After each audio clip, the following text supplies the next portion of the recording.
Welcome to the Winged Wheel Podcast. Here to talk all things hockey are your hosts, Brad Crisco, Ryan Hanna, and Evan Lobsinger.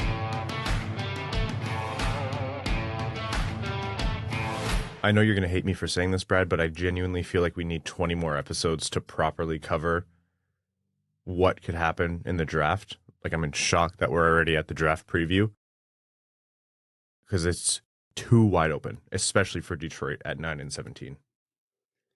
Please no. We've cumulatively, over the last 7 years, if we had to actually map out the amount of time where we've given up on the Red Wings season and started covering the draft, it's too much as it is. It's probably a toddler. That amount of time is probably going to school next year.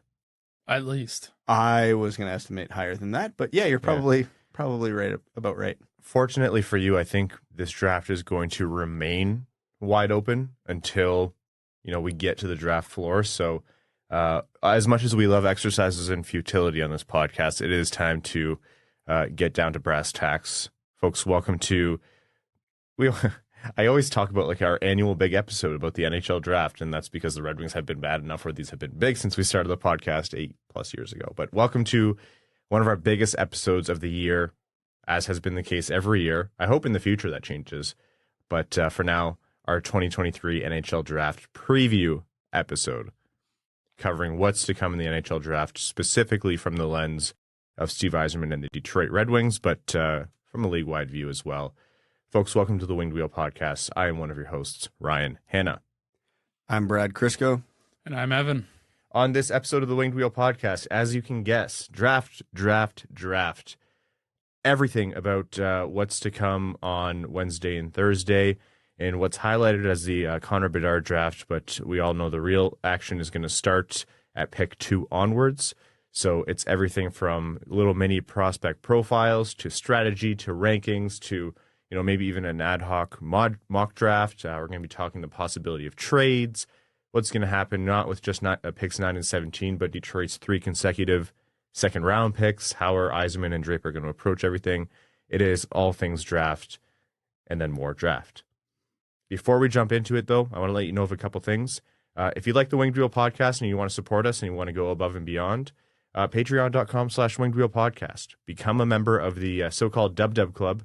You get access to benefits like our Patreon-exclusive overtime bonus episodes, as well as our Patreon-exclusive Discord community, and you're automatically entered into all of our giveaways. Last season, we gave away 2 tickets to every Red Wings home game, the vast majority of them going directly to our beautiful, beautiful Patreon supporters. So if you're able and you want to chip in, patreon.com/Winged Wheel Podcast. One of the things that contributing to the Patreon also allows us to do is support the Jamie Daniels Foundation in their fight against substance use disorder. Something that we're really, really proud to support the Jamie Daniels Foundation. We try to tie in that charity initiative with almost everything that we do. And we also want to point to Saturday, August 26th, which is the roast of Thomas Holmstrom and the toast of Nicholas Lidstrom at 5:30 p.m. at Motor City Casino. Tickets are on sale now. Again, that's the roast and toast of Thomas Holmstrom and Nicholas Lidstrom, respectively, presented by Trinity Health at Motor City Casino. Go to jamiedanielsfoundation.org to get your ticket. There's a couple different levels of tickets. One of them includes cocktails and hors d'oeuvres, the dinner and an auction. There's also a lower price point ticket as well if that's something that you're interested in, but get them because they are going fast. All right, Brad, give us the entire prediction of what's going to happen in the 2023 NHL draft, and don't get a single thing wrong if you don't mind. That player you really, really, really want your team to draft, they are definitely not drafting him. Yeah, well, that's pretty much what we've learned. So this draft, I mentioned at the top, it is wide open. And I think it's wide open for a few different reasons. One, there are a ton of players. Call me naive, and genuinely call me naive if I'm wrong, but I feel like there are a ton of players who in other years would fit into the top 10, and maybe there are like 15 or more than 15 of them this year. That could just be, everyone is glowing a little bit because they're sitting behind Bedard, Michkov, Carlson, Fantilli, and then if you want to extend to, Smith and Reinbacher, depending on what flavor you have in your rankings. But I genuinely feel like there's so many players who are just on the outs of the top 10 in a lot of rankings, but just because this year is so saturated. 2, Detroit is situated at essentially the perfect spots to capitalize on being able to get a good player, but they are still very much at the mercy of the teams ahead of them. And they are not, let's make it clear, they are not in the mix, barring them doing something or something crazy happening, for one of like the bona fide top tier players. Like they are, who's the first tier after Bedard, then probably a little mini tier after that, and then Detroit pretty much decides, has anyone fallen out of that little mini tier, or who are they going to take from this big pool of like a dozen guys? And that happens at 9 and at 17. And third, trades. The NHL is moving in the trade space right now. We're not going to cover it this episode because it's just too much draft stuff. But you know, there's Philly is making moves. LA is making moves. The Red Wings are in on players from Philly. The Red Wings are in on players from Ottawa and Alex DeBrincat. Detroit has a ton of assets as well. They have the 3 consecutive second-round picks. So, you know, we could get to the draft floor, and Steve Yzerman and pretty much every GM will say, nothing really happens until the draft floor. We can get there, and we could be sitting here for our live stream. By the way, we're live streaming on Wednesday night for the draft starting at 7 p.m., so youtube.com/wingedwheelpodcast. It's a blast live streaming the first round. But we could be sitting here on the live stream, get to pick 8, and then they'll make their pick, and you go to pick 9, and Detroit's traded it because it's part of the DeBrincat trade, for example. There are a million possibilities, and I feel like this year is a confluence of every single one of them in one draft class. Yeah, I think an example we used months ago, which probably is the best way to describe at least that tiers thing you were talking about. This draft has a big 5. And any one of those 5 in the previous 2 drafts at least would have went first overall. And because there's 5 of them in a singular draft, that has the cascading effect down the rest of the draft. So if you take 4 of them out, have a regular number 1, and then you rank the draft from there, that's about how a normal draft falls. So a guy you would normally get at 5 is going to be available at 9 in this draft because of that, you know, pushback effect. Now, obviously, that's not a true comparison of how it actually works, but that just speaks to the depth of the draft, and that's kind of the way I've been looking at it. So, you know, the Red Wings could get we'll call it Lucas Raymond level player at 9, whereas the Red Wings had to pick 4th to get him when they did get him. So, you know, couple that with the uncertainty of the trade market, especially with Detroit for once actually being in the middle of a lot of these rumors for good reasons. Man, it's almost impossible to predict what's going to happen, and that's not even factoring in the shroud of Yzerman secrecy that is always around this. I want to put this out there because I want to inform the listeners with what we know. I've heard, like, the chatter we're hearing around the draft is always minimal when it comes to the Red Wings. If you remember, the Sider news got leaked only because Detroit was trying to trade back because they thought they could have him a little later. It got leaked through Vancouver. And, like, Canadian media markets are just... classic. Yeah. So Vancouver is that's where it leaked from, and pretty much most Red Wings leaks come that way. I heard from someone in a Canadian market about Detroit liking a player, and they said they like this player. It's not the only player they like. This is literally just like one tidbit of information that I came across. So I don't want to put this out there as this is Detroit's preferred pick. I don't want to put this out there as, you know, this player is head and shoulders above the rest in Detroit's mind at 9 or 17. But it's almost non-news. But Honzik is a guy that's been linked as, Detroit likes him, and he's very much fits their bill. But I think any one of the dozen guys in this space could also do the same. So that's almost all we're working with in terms of information. Everything else can't be substantiated. So consider this draft as wide open as any has been for us. And I also, before we get into the players, I think pick 9 this year is a lot closer to, you know, think of the vibes of taking Dylan Larkin in the mid-first round, or when Detroit used to pick in like the early 20s. Not in that that's the value of the pick, but in that that's how wide open it is in terms of who you can select. Even like past you're going to see maybe some surprises in the top 5 or 6, depending on what your personal rankings are. But you know the general mix of guys who are going to go there.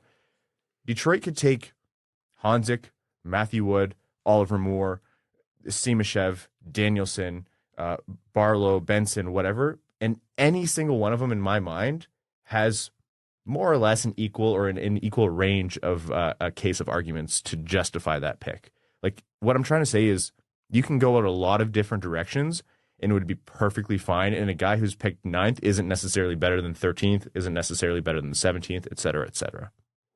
Yeah, there's been reputable people in the hockey world who have done mock drafts who have taken players that are my preferred picks for the Red Wings at 9 at 17 because it's that wide open. And again, I talked about how this draft is so deep where you could get a Lucas Raymond level player around pick 10. Like, you could probably even go back a few picks and still very much have that argument about where would these guys go in previous drafts. And, you know, it's a good problem to have because there's always surprises at the draft floor. A guy you have rated 25 is going to go, 14 to Pittsburgh or something like that. Mm-hmm. It always happens. So we're sitting in a scenario where you could, or we could, or anybody here have one of their top 10 ranked prospects picked by the Red Wings at 9, and then another one of your top 10 ranked prospects at 17. Max and the Athletic guys did a mock draft at last week on their podcast, and Sandin Pellikka and Oliver Moore were available at 17, which would be a phenomenal outcome.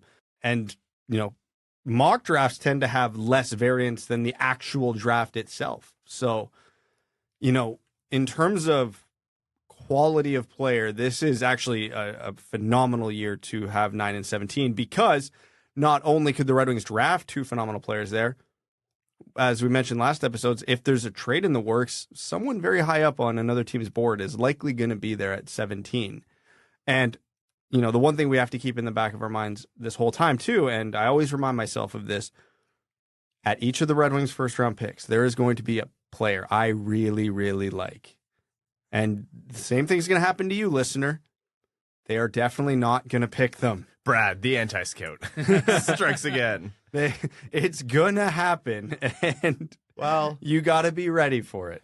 Actually, so we were out, I was going to say a nice sunny day on the golf course. So it was raining. What's the opposite of that? Yeah, that's where we were out. And Evan actually just blurted out. He's like, I had to go back and watch so much more video because I just didn't know what I thought.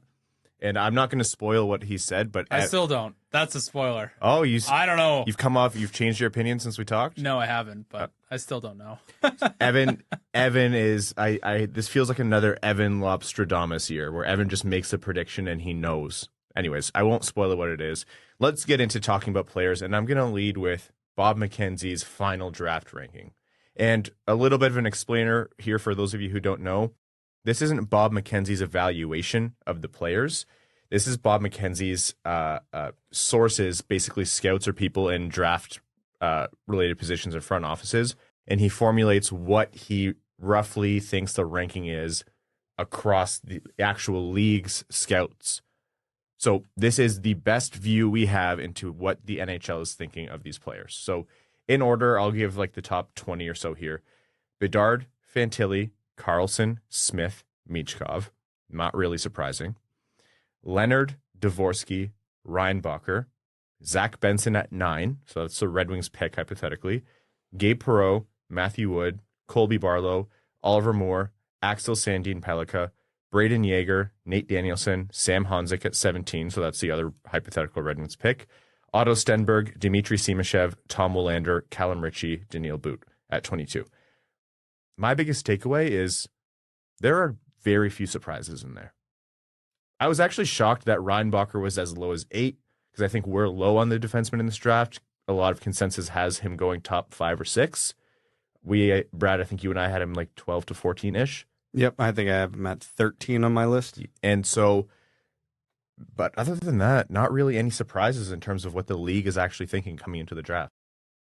No, and again, it's only 10 teams, so he's only surveying a third of the league. But the thing that happens over time as scouting departments improve, as analytics in these departments gets more advanced, and as hockey just in general seems to form more consensuses, over the years we've seen less surprises in terms of these lists because you're building a large community list. The variance always comes on individual lists, but for the most part, the majorities still play out. So if I like Zach Benson and you like Zach Benson, without knowing Evan, there's probably a really good chance he likes Zach Benson.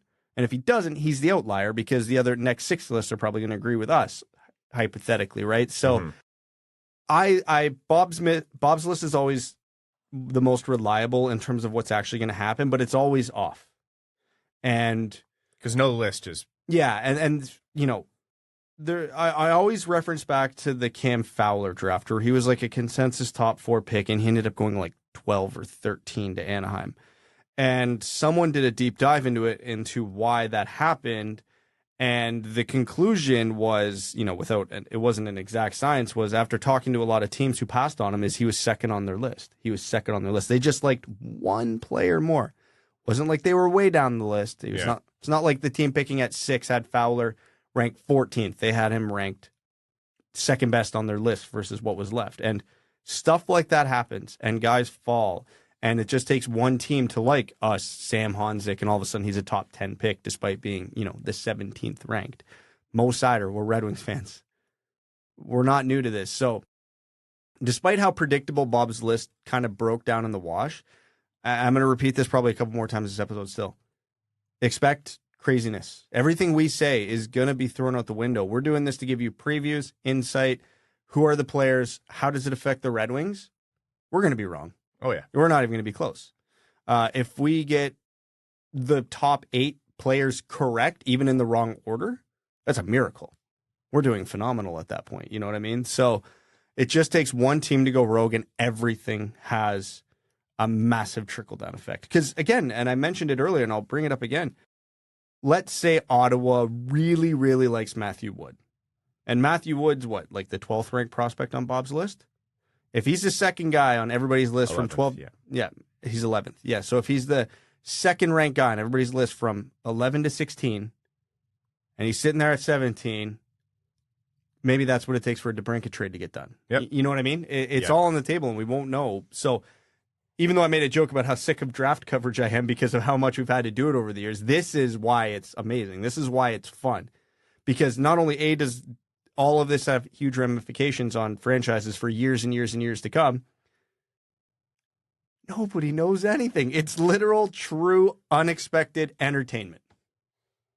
That's a great kicking off point to start talking about the players. So I think what we should do now is give a quick summary. We've done full prospect profiles on all these guys. So we'll spend a little bit longer on the guys who are more relevant to the Red Wings, but we're going to talk a little bit about everyone. Connor Bedard, a couple lines, the best prospect to come through the draft since Austin Matthews, Connor McDavid, does it all.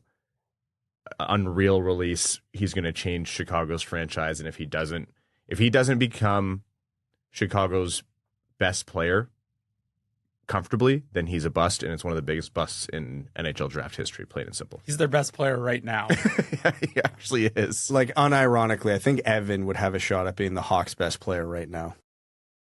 Don't do it. I'll try not to. Yeah.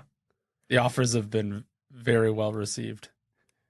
Really, the Hawks can afford your rates? We hardly can. Barely. So that's Connor Bedard. They won the Bedard lottery. They're very happy.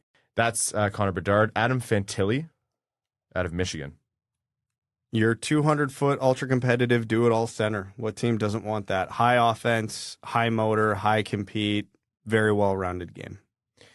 Adam Fantilli was the guy who we were like, if it's not Bedard, but Detroit wins the other lottery pick, like he would also legitimately change Detroit's franchise.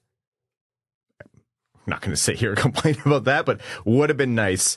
I don't know that he's definitely going to go second, but I think that's the pick if it's in my shoes. Leo Carlsson. And I will say, even ranked third here, I don't think enough is said about Leo Carlsson. Well, if you like Alex Barkov, you know, Leo Carlsson's very much in that mold. You know, your 200-foot center, huge, very gifted offensively, very high hockey IQ. Doesn't have the foot speed that Fantilli has, which is probably why he's ranked behind Fantilli in most rankings. But beyond that, yeah, there's not a lot that separates them. And then Will Smith, the other center coming out of the USN TDP. One of the smartest players in the offensive zone in this draft. Just high hockey IQ, high-end playmaking. You know, you get the puck on his stick anywhere in the ozone, something's going to happen. He's a playmaker that scored 51 goals. Yeah. That's just how good of a playmaker he is. That's like when people talk about the playmaker archetype, but they want to like have their cake and eat it too with the prospect. They're like, he's a playmaker, but he can score a ton too. And it's like, you're like, this is a fantasy land. The guy, this like prospects generally don't do this. Will Smith actually does. Yeah. Matvei Michkov. And this is one where I still think it's very, very, very unlikely the Red Wings get him, barring a trade up. But of the top 5 ranked here on Bob's list, this is the one that I think is possible that Detroit gets him. Well, based on the rumors that have been coming out recently, connecting him to Philly and Washington, I'm going to say it's not happening, and it was a long shot to begin with, but simply put, the second best player in this draft. Unique circumstances have really jumbled him up on boards. Some teams won't even consider it. Other teams still have him as the second best prospect, because if you're talking talent and offensive ability, it's Bedard, him, and then the field. That's the reality of it. But signed for 3 more years in Russia. You know, there's that whole thing going on over there right now that also complicates things. Never has seen a civil war start and end in one weekend. No kidding. They're efficient. But yeah, Michkov is in Nashville, or I don't know if he's in Nashville, but he's in the States right now. Yeah. So meeting with teams, which is a big step. Yeah, because that was a whole complication. Teams couldn't really talk to him, and there was different rumors for why, if that was a Michkov thing, if that was a non-Michkov thing. But either way, teams are finally going to get to interview him, and there's been a trillion rumors around him. Who knows which of them are true? But yeah, I mean, the talent is undeniable. It's actually really funny because Bedard's shooting in his release is obviously one of the highlights of what Chicago's going to get from him. And I think that's led to Michkov's scoring ability being overlooked too. The amount of shooting talent between those two guys is unreal. Like, those could both very well be, if they pan out, regular 50-goal scorers in the NHL or players who should threaten for it. Michkov's range of how he scores goals is more impressive than Bedard. Bedard obviously has the shot, and Michkov's shot's great, but it's not Bedard's. No. But if you're talking different areas in the offensive zone, different ways, different scenarios to find the puck in the net, yeah, Michkov's got a way, way bigger repertoire than anybody else in the draft on that one, including Bedard. I mean, I think he's got over a half dozen Michigan goals to his credit already. Like, yeah, it doesn't matter where he is on the ice. He's getting that puck in the net. So that's Michkov. You mentioned the rumors. So everyone says, even if Michkov falls, it won't be past 8 to Washington. Philly has mentioned a couple times in one way or another that Michkov is a player that they're very interested in. There's speculation that a team that would be happy to draft Michkov, even if they couldn't meet with him, is Philly, and I think Washington is going to be, if that's who they have their eyes set on, they're going to be trying to move up. So, those top 5 or 6 picks, especially looking at Montreal and Arizona, those are going to be valuable. And you're talking like picks 7 and 8 are going to be trying to move up to picks 4, 5, and 6. So that's going to be really interesting to watch. It's a little bit painful that this is all happening just outside of Detroit's range. Like, everyone says the hard stop is Washington at 8, but you never know. Like, Detroit could make a move here.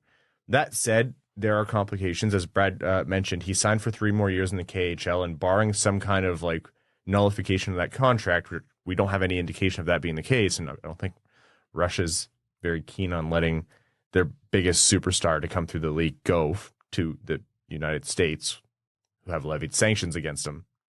Everyone understands this isn't likely that he's going to come over early. Also, not meeting with every team or being harder to meet with means teams are only really getting to know this guy right now at best, for the most part. He could slip. He could fall. But the talent is immense. It's not immeasurable, but it's very, very high, as Brad said. So I'd be very much in favor of Detroit. Personally, I'd be very much in favor of Detroit moving up to try to get him. But at the same time, I know those complications make it iffy, and I wouldn't blame any GM for being squeamish to give up big assets to move up to get him. Yeah, but it is a truly unique circumstance. Red Wings aren't going to have a realistic shot to get a player of this talent, probably again, with the way their trajectory's going. Watch Anaheim take him second. Oh, I love it. That would be the biggest baller move from Pat Verbeek. You're like, ask your scouts, forget everything else. Who is the second best player? Matvei Michkov? Cool, that's who we're drafting. End of discussion. And it's not even a crazy thing to really think could happen. No. Wait, you're telling me one of the Yzerman disciples kind of marches to the beat of his own drum and just picks who the hell ever he feels like is the right pick? Yeah. And that's not like Pat Verbeek's been, he was called the little ball of hate. Like he does what he wants and he has his entire life. Just coming out of Yzerman's, professional tree is a little bit of a bonus, a cherry on top for that.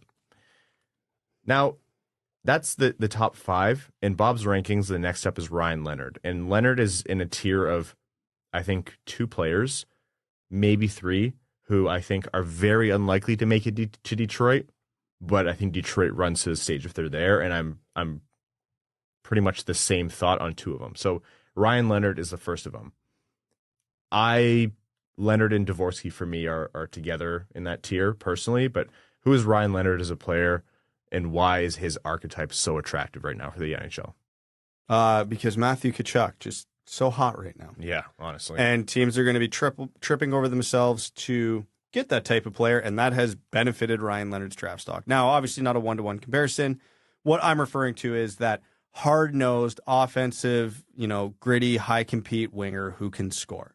That's Ryan Leonard. Him and Tkachuk don't do it in the same ways. Ryan Leonard has a way better shot, and Tkachuk's a little bigger. But this is what teams want now. This is what every team values. It's not good enough to just be good. When you have those intangibles that Ryan Leonard have, it is extremely attractive in the modern NHL, despite the fact he's not like a burner, which is the other trait teams always trip over themselves for. But yeah, this is probably the range of prospects where we start talking, okay, could slip to Detroit. Not betting on it with Ryan Leonard. I don't think he gets past 7, but you never know. He's not a big guy, but he plays big. And like you said, plays strong, hard-nosed game. Also, there have been connections to him in Montreal already. So yes, Montreal has been rumored to really like Ryan Leonard. And I don't hate that pick. I don't necessarily make that pick if I'm Montreal, but I think you could do a lot worse in taking Ryan Leonard. I'm sure they're looking at Ottawa going against the grain, taking Brady Tkachuk all those years ago in the Zadina draft, and that worked out great for them. Mm-hmm. But Ryan Leonard is very much on the spectrum of players who go in different directions in their rankings. The Leonard archetype goes higher, and like the Benson DeBrincat archetype goes lower. Not that Benson and DeBrincat are the same player, but I'm just talking size-wise here.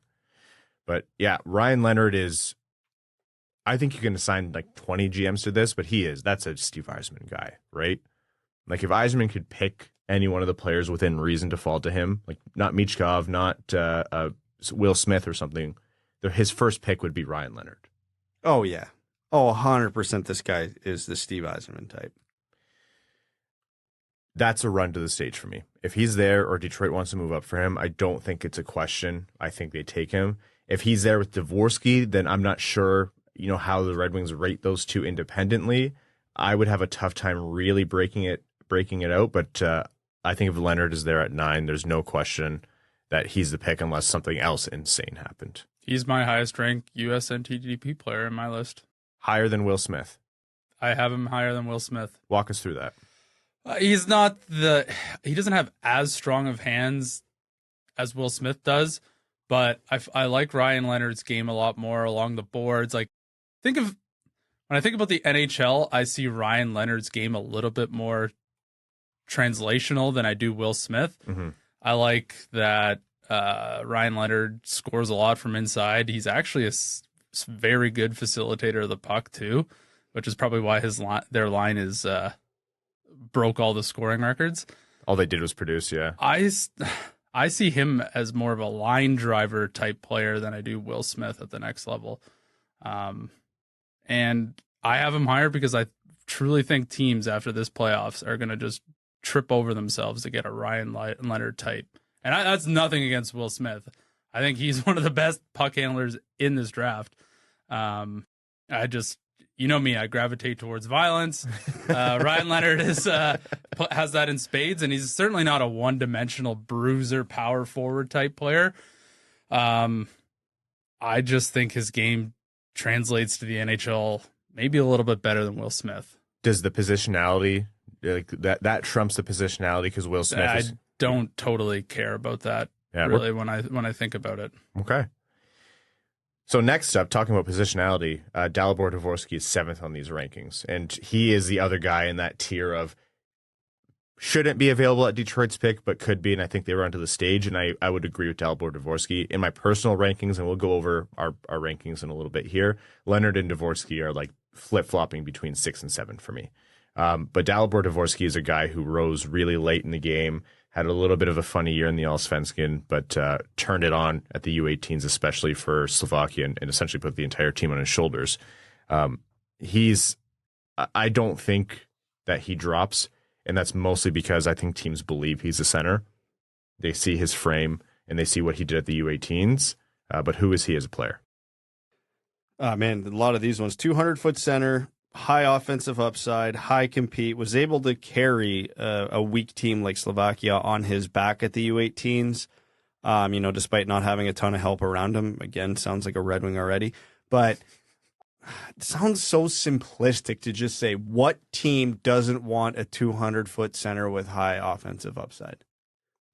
But that's what teams Yeah, draft. I know. It's really dumbing it down, but that is the appeal to Dvorsky. That is why teams like him, right? Like, you see all these questions about the high-skill wingers or the, one-way defensemen. Well, because every team has a different philosophy on that. Is there any discrepancy talent-wise between Zach Benson and Dalibor Dvorsky? No. What's the difference? Dvorsky fits the profile of what every single team in the NHL wants. Zach Benson does not.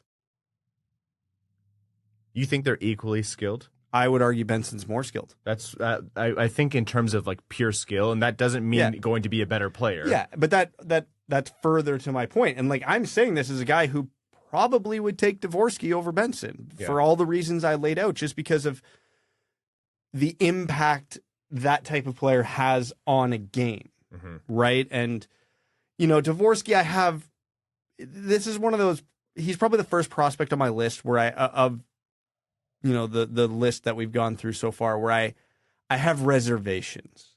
The top 6 we've talked about, including Ryan Letter, I am, to a high degree of certainty, confident in roughly what they're going to be in the NHL. Dvorsky is where that range of outcomes starts to get, not concerning, but it's bigger. Yeah. Right? Like I could see Dvorsky peaking as a third-line center. It's in the cards. There's questions about his skating, which I think are a little overblown. There's questions about how much offense is he actually going to bring. There's questions about his production in the Allsvenskan, and they're all fair. Ultimately, you bet on the upside, and I think it's there with Dvorsky, but I think like this is where that draft starts to have every prospect has an obvious flaw. Not an obvious, but they have a flaw that's, increases the range of outcome. Dvorsky being a European prospect means, and this is like a given, I'm stating the absolute obvious here, but Detroit's going to have a really excellent lens into him with Hakan Andersson and the European scouting team over there. So if they like him, they'll be able to say so with a really, really high degree of certainty. And so I wouldn't be surprised if Dvorsky is really high on Detroit's board. And if not, like, I don't want to say that he doesn't come in the middle, but he strikes me as a guy who would be at either extreme. Like, if they like him, they'll love him just because he fits, like you said, Brad, exactly what the Red Wings need and pretty much what every team in the NHL would want. Yeah, like for me, he's the one guy where I watch video of him and I'm like, what does he do exceptionally well that the guys ahead of him do? And I would say nothing. Does he have a good shot? Yeah, it's better than he's certainly a top 10 shot.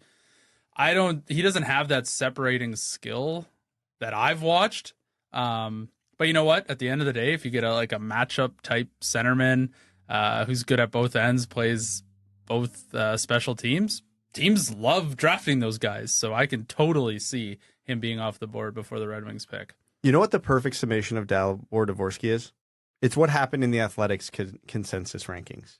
He ended up number 6 on their overall consensus rankings from all the rankings they pulled from, that they chose to pull from. Not one of the rankings they pulled from had him rated higher than 7th. but he ended up 6 because he didn't fall below 9 on any of them. So there was way more variance on everybody else's list, but everybody liked Dalibor Dvorsky as a top 9 pick. Nobody liked him as a top 6 pick because what Evan just said, he didn't have that separating skill, but his game is also just so complete and he fits the bill of what everybody wants that the range that he was ranked was razor thin. Yeah. When you watch every single guy we've mentioned so far, you see something that like just perks your eyes. Like it's like an explosive speed, or they make some play in a phone booth, and you're like, how did that even happen? I just don't see that totally with his game, but I see a lot of good, and teams trip over themselves to get guys like this. And honestly, what have we learned over the years that, doing the draft, 7, 8, however many of them we've done now, a lot of good often adds up to a better NHL player than, someone with really, really high ultimate upside, because that comes... There's some teams that are extremely risk averse, and they're like, we just want the best player we think we can get. If his floor is he's a middle 6 centerman, good, we'll take that. Yep. Hey, coming from the guys who cover the Red Wings and the team that just drafted Marco Kasper. 100%. Yeah. Okay, this one was funny to me. 8th was David Reinbacher, and I would actually wager more than any other one that he goes higher than where he's ranked. He's been connected to a little bit to Montreal. He's been connected a lot to Arizona.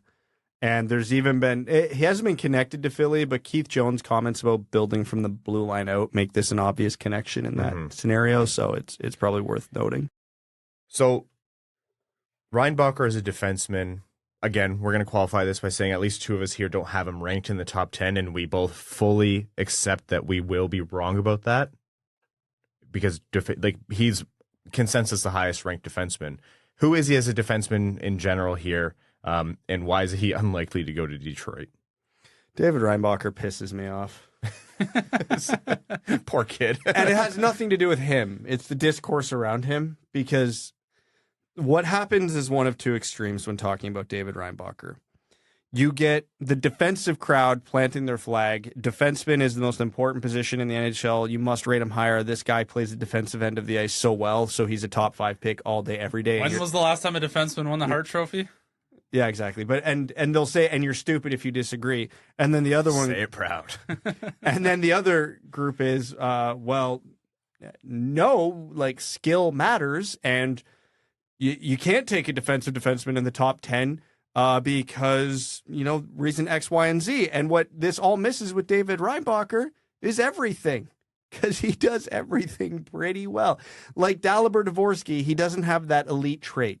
He's a good skater, good hands, good vision, good transition, can work the offensive zone, not in an exceptional way, can work the defensive zone very well for a defenseman his age, and has the potential to be an elite defender. And these 2 camps are so against each other that they missed the nuance in between, which is always, always, always the case. And every year there's a prospect like this, and every year it makes me want to rip my hair out. And the fact that there's so few defensemen rated highly in this draft just amplifies that. Because what is David Reinbacher? He's a really well-rounded 200-foot defenseman who did very, very well in one of the top European leagues as an 18-year-old. Like, what more do you want the kid to do? I have him rated lowly just because I don't think his ceiling's exceptionally high. But I don't think there's anything wrong with his game, and I think the discourse around him is stupid because he's a great player. Now, because he is the top-ranked consensus defenseman, no matter what side of that extreme teams are on, in the argument Brad just put forward, he will go high. Defensemen you don't see that many forwards go before a defenseman is taken. Arizona has been linked to liking Reinbacher. Or like you said, Brad, Philly has been linked to, that would add up quite a bit. Even if you agree with Brad and say, I don't know that he has like a really, really high ultimate upside, if this guy is an everyday right-handed defenseman who's playing in your top 4 with top pair potential, who is already mature enough to be considered a well-rounded defenseman, which is exceptionally rare for someone of his age, he's going to go high in the draft, and it's justifiable. Just because we have him ranked lower does not mean that he's, like you said, Brad, that he's, a bad player or it would be a bad pick. I'll say, I think if he is there for Detroit at 9, just because of the value of the pick, perceived value of the pick, I could see them tripping over themselves to get to the stage to take him. But I don't see him being there at 9, personally. Yeah, I'm highly skeptical he'll be there at 9. Even if he is, I wouldn't recommend taking him. I'm certainly not flipping a table if they do. He's close enough in my rankings. How could I be? Right? It's not like I have this guy ranked 25 and they're picking him 9. Yeah. Like, it's 4 spots away. And in this draft, that's nothing. That's virtually the same pick. Yeah, that is nothing. So I don't want anybody to take away, oh my God, you have him so low. You must hate him. No, I have him in the same category as the guys I have ranked, 7, 8, and 9. So it's not like he's that far off. Yeah, unfortunately, you can't fit 4 people in one draft slot. Exactly. Steve Yzerman's like, oh, well, there goes our entire plan. Yeah. They're doing it in the second round. Why not? Yeah. I can understand the appeal of David Reinbacher. Like, he skates all 4 directions really well. Like, he moves the puck exceptionally well. I think, the question is, everyone's like, oh, is he more excited and is going to find this offensive game? Maybe. I think that's what you're kind of betting on, right? Because if you're thinking this guy's going to be your number 1 defenseman, I think your expectations are probably wrong. I think he's an exceptionally complimentary top 3 if everything works out well. But, he plays a pretty darn good defensive game for someone his age. And once again, teams jump and fall all over themselves for players like this. So this next ranking here at 9, so hypothetically, if the draft board was to fall how Bob's board here, this would be Detroit's first pick, Zach Benson. And this is a divisive player, and I think it's fair that he's a divisive player. He's roughly the size of me, and I mean that quite literally. I think he's exactly the same height and weight as me right now. So I know I make jokes about Brad being short, but in reality, we're about the same size. He's 5'9" 3/4 is how he's listed, $170. But extremely, extremely talented player. So you have to think, does he play bigger than he is, or is his size going to be a hindrance? Will his talent translate from the WHL to the NHL? Because if you think yes, then Zach Benson at 9 would be phenomenal value. But if you think no, then you don't take him, because there are, quite honestly, a million other guys who would be very worthy of a 9th overall pick. So where are you guys on Zach Benson? Zach Benson pisses me off. Poor kid. Jeez. And by that, of course, I mean the discourse around him, because every year there's a prospect like him. And much like Reinbacher, you get these two sides that plant a flag and refuse to see the middle. There's the small, you can't win in the NHL with small forwards. I don't care how skilled he is. You can't win in the NHL with small forwards, completely ignoring Braden Point, Brad Marchand, Mitch Marner, yada, yada. You can't win with Mitch Marner. You can win exactly one round. Yeah. Which after the last 7 years, I would kill for. But, and then you have this other camp. Oh my God, but he's a top 3, 4 most talented player in the draft. How could you even say that? When, of course, the answer's in the middle. Yes, on talent, Zach Benson is one of the best players in the draft. Yes, being undersized is going to hinder him in the NHL. The only question is to what degree. And that's what you base your ranking on. I think on a pure playmaking standpoint, Zach Benson's the best passer in this draft. There was a statistic that was tracked. It was expected primary assists and slot pass success percentage. He was second to only Connor McDavid, and they've tracked this over 3,000 forwards. Yeah, exactly. The thing that gets me excited about Benson, and I have him ranked, I think actually 9 on my list as well. The thing there's one of two ways as a small playmaking forward in the NHL you have to be able to do in order to succeed and to translate to the NHL, is you have to be either really good at absorbing contact or really good at avoiding contact.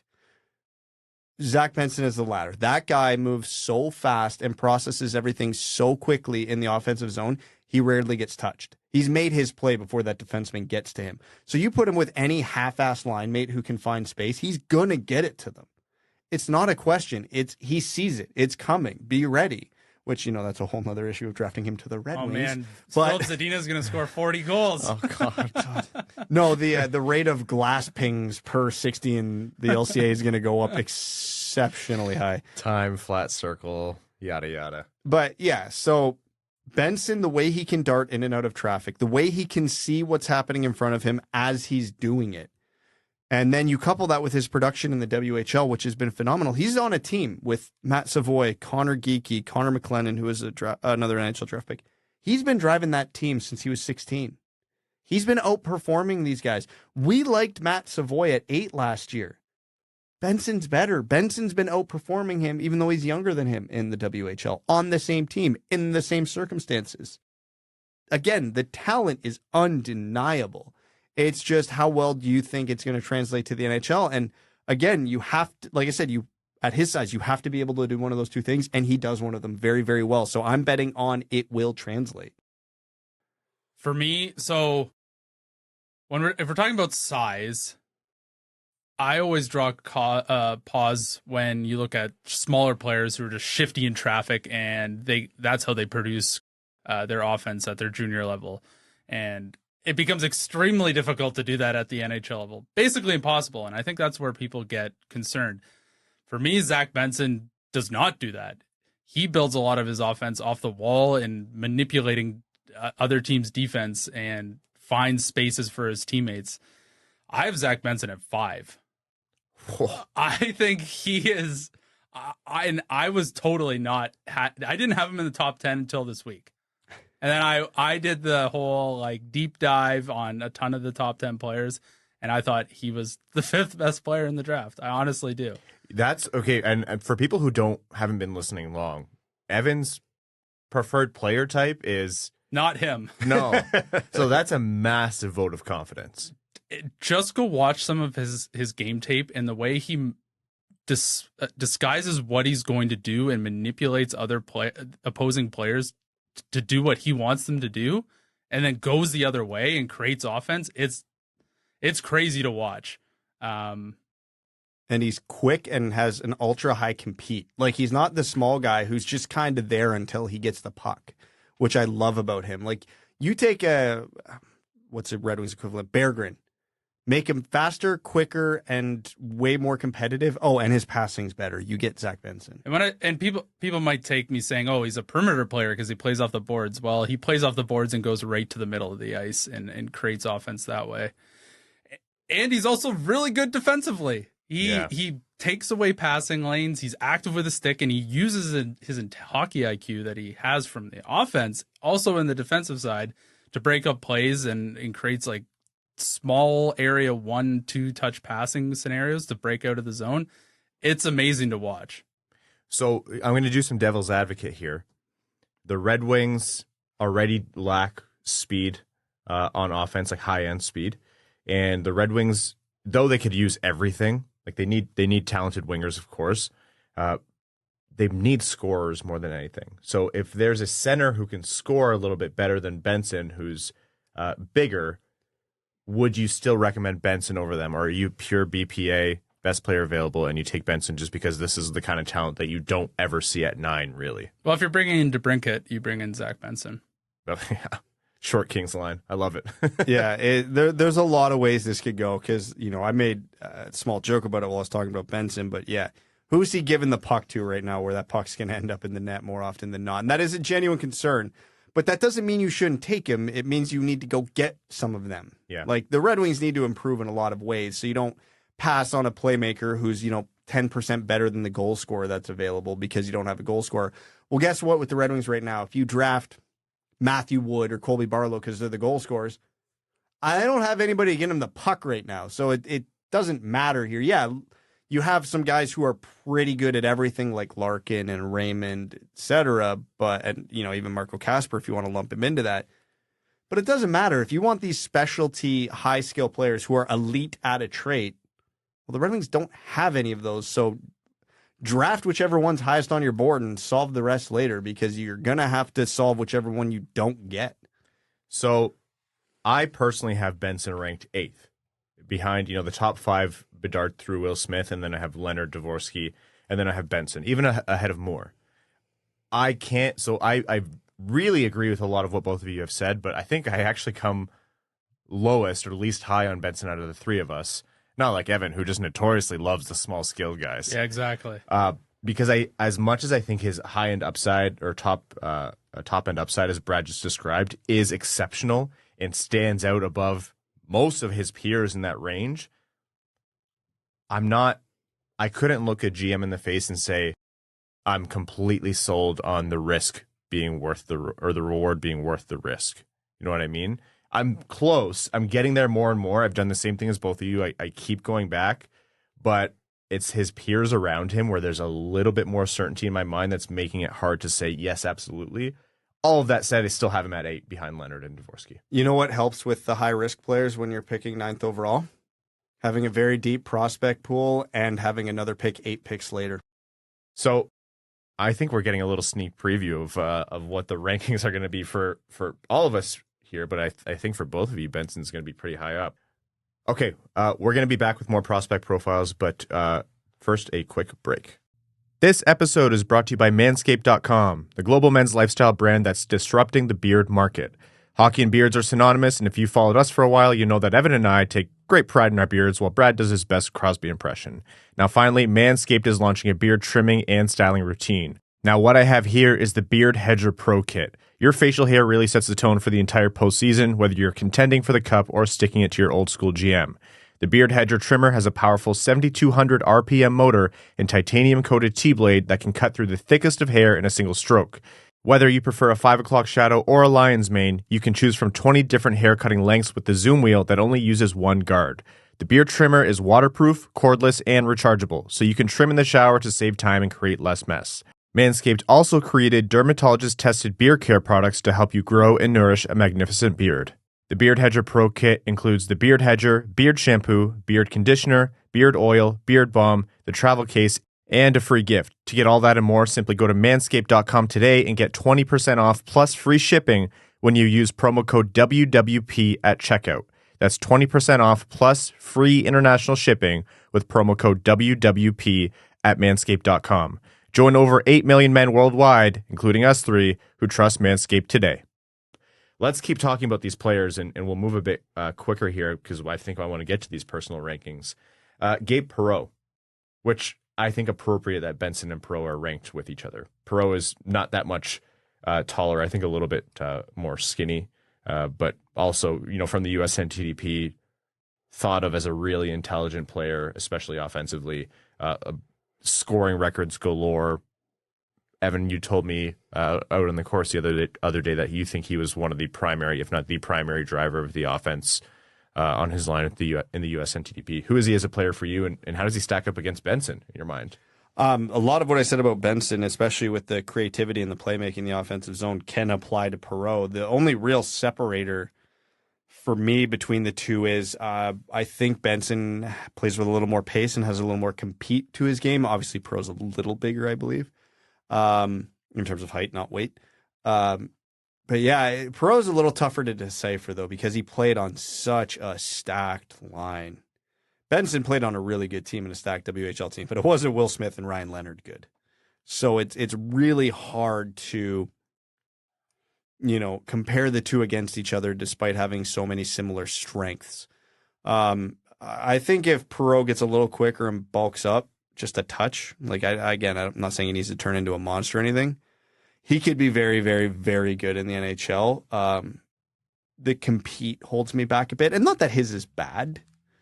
Again, comparing directly to Benson. Benson's is just like that, that ultra high archetype. Perreault's not there. So, I don't know. I think he actually compares to his dad in a lot of those ways. If you remember, everybody remembers Yannick Perreault, that kind of calm, cool, collected style on the ice. His son obviously got a lot of that. And there's pros and cons to that, but yeah, I think he's just outside my top 10, but he's right in the mix. I actually got to double check exactly where I had him, but he'd be very close to my top 10. Yeah, for me, the only he is 10. Sorry. Yeah, the only spot I have concern with Gabe Perreault is his skating. He has an awkward stride. It's pretty choppy. He's more of an upright skater, like a top-heavy skater. Nothing wrong with that. Yeah, I don't see a lot of power being generated. Hey, nothing wrong with that. I'm the first person to complain about my own game with that right now. I'm a very top-heavy skater. That's the only spot where I really draw concerns. Like, does he have the pace at the next level? Will he score goals at the next level at a similar pace? That's really the only concern I have with Gabe Perreault. And I should say here, with the Benson ranking at 9, not just because it starts at 9, but because what consensus rankings are showing. I think we're now in the range of most likely to be available for Detroit. I think Leonard, Dvorsky, maybe even Reinbacher or Michkov, if stuff gets crazy, could be. Yeah, I think you have the big 5, and then if I had to guess, in some order, Dvorsky, Reinbacher, and Leonard are the 3 off the board at 6 to 8. Yeah. Assuming Michkov goes in the top 5, and then this is the cluster the Red Wings are picking from. Now's the witching hour. Yeah. Matthew Wood at 11. And Matthew Wood, I think, has been not a late riser, but has been getting more attention to his game. A big player, highly skilled. Skating is a question, but a guy that we've talked about, really liking for Detroit at 17, and some say 9. Man, 6 foot, a million, high skill forward with a wicked shot, good playmaking, high hockey IQ, and was a leading scorer on an NCAA team at 17 years old. Yeah, he was the youngest player in college hockey. Yeah, and he was like, look at what like Brady Tkachuk's production was his first year in the NCAA. It was nothing, just like to pick one name off the head. It was not even close to what Matthew Wood did. The ceiling is high, very high on Matthew Wood, like Tage Thompson high. Again, odds of him getting that ultimate ceiling are always low, but it's in the cards. And, some questions about his compete, obvious questions about his skating, but, the one thing that always helps out a poor skater is being, 6'4", 6'5", whatever he is. So, obviously question marks there, but man, is he not an intriguing prospect? Just that skill, that shot, and that frame.